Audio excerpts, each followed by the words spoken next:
You are a badass.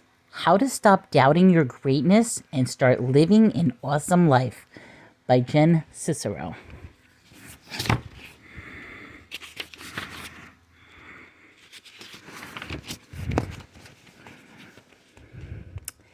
Introduction. You can start out with nothing, and out of nothing, and out of no way, a way will be made. Reverend Michael Bernard Beckwith, former drug enthusiast turned spiritual enthusiast turned inspirational badass. I used to think quotes like this were a bunch of crap. I also didn't understand what the hell they were talking about. I mean, not that I cared, I was too cool. What little I knew about the self-help spiritual world, I found to be unforgivably cheesy. It reeked of desperation, rah-rah churchiness, and unwanted hugs from unappealing strangers. And don't even get me started on how grouchy I used to be about God. At the time, there was all this stuff about my life that I desperately wanted to change. And had I been able to bulldoze through my holier-than-thouism, I could have really used some help around here. I mean, overall, I was doing pretty well. I published a couple of books, had a lot of great friends, a close family, an apartment, a car that ran, food, teeth, clothes, clean drinking water. Compared to the majority of the planet, my life was a total cream puff. But compared to what I knew I was capable of, I was, shall we say, unimpressed.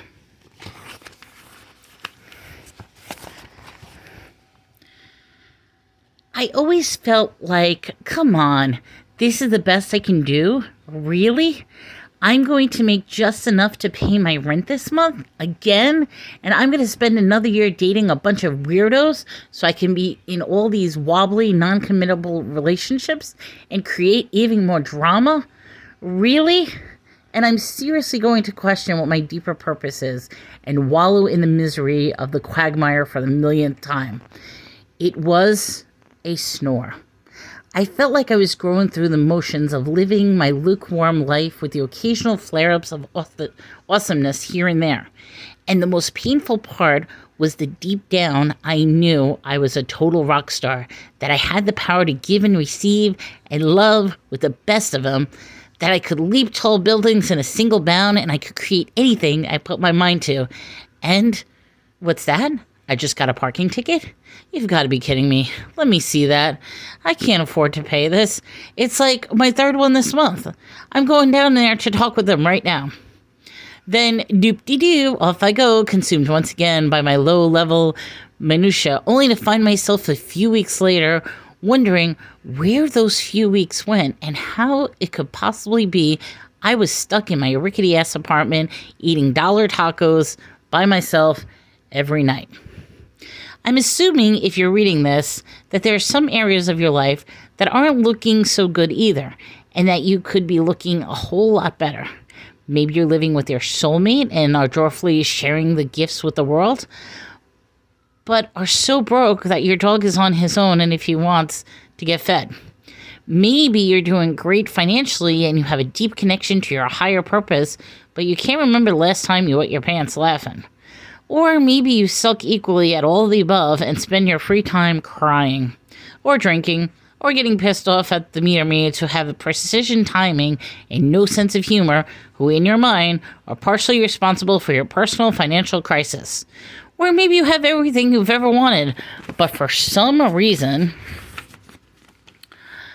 you still feel unfulfilled. This isn't necessarily about making millions of dollars or helping solve world problems or getting your own TV show, unless that's your thing. Your calling could simply be take care of your family or to grow the perfect tulip. This is about getting mighty clear about what makes you happy and what makes you feel the most alive, and then creating it instead of pretending you can't have it, or that you don't deserve it, or that you're greedy, egonomical fathead for wanting more than you already have, or listening to what Dad and Aunt Mary think about what you should be doing. It's about having the cojones to show up as the brightest, happiest, badassiest version of yourself, whatever that looks like to you.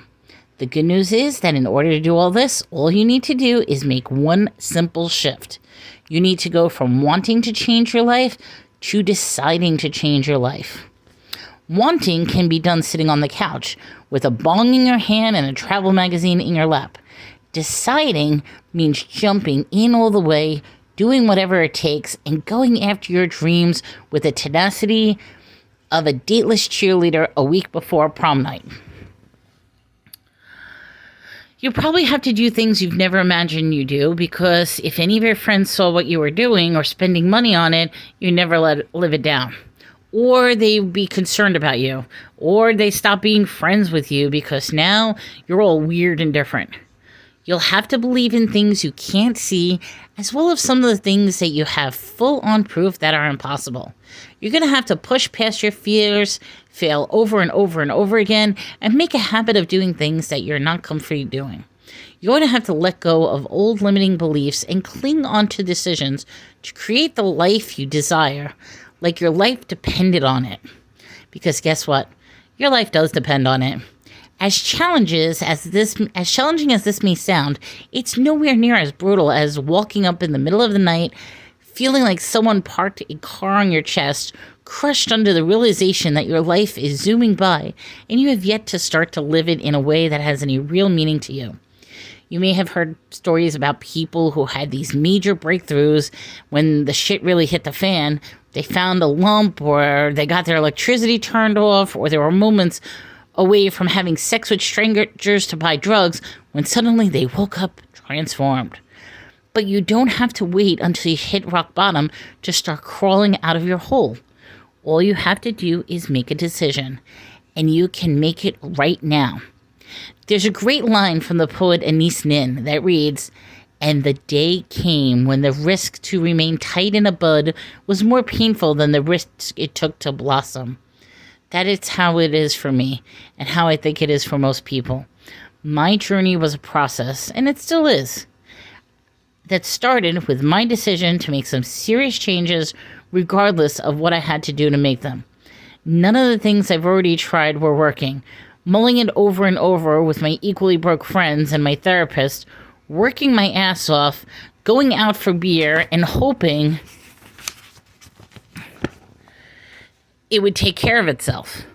I was at the point where I would try anything to get my act together, and lordy, lord, it's like the universe was testing me just to see how serious I was.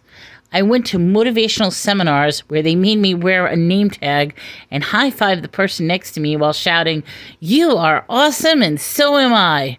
I beat the pillow with a baseball bat and shreked like I was on fire.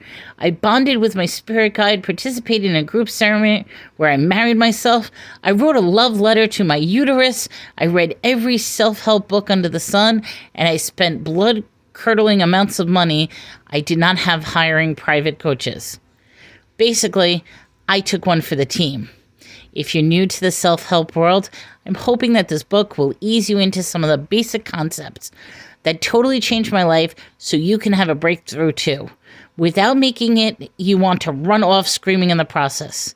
If you already dipped your toe in the self-help pond, I hope it will see something in a new way that turns the light on so you can make some major shifts, create some tangible results, and someday wake up crying of giddy disbelief that you get to be you. And if I could save one person from ever having to take their inner child on a play date, then I have done my job. My main focus when I started working on myself was how to make money. I had no idea how to make it in a consistent basis, and was totally weirded out by admitting that I wanted to in the first place. I was a writer and a musician, and I felt it was sufficient, and quite noble, thank you very much, to focus on my art and let the money part work itself out. That went real well. But then I saw so many people doing the sleazy and heartbreaking things to make money. Not to mention those people were working jobs that were death of a thousand wounds boring, and I wanted no part of it. And to that, my slew of other crippling beliefs about the unholy dollar and its wonder that I was eating out of a dumpster. I finally realized that I needed not only to focus on making money, but I also needed to get over my fear and loathing of it. I wanted to start pulling it in. This is when the self-help books started infiltrating my house, and the name tags assumed their mandatory and humiliating post above my left boob. Eventually, I took my credit card debt to unthinkable heights by forking over more money than I paid for all my janky cars put together and hired my first coach. Within the first 6 months, I tripled my income with my online business, and I created around coaching writers. And now I've grown into a place where it affords me the means and the luxury to travel the world freely while I write, speak, play music, and coach people in all areas of their lives, using many concepts I use so I enjoy rolling my eyes at, and with which now I am obsessed. In any attempt to help get you to where you want to go, I'm going to ask you to roll with some pretty out there things throughout this book, and I want you to encourage you to have an open mind. No, on second thought, I want to yell in your face and say, stay open or else you're all screwed. And I mean it.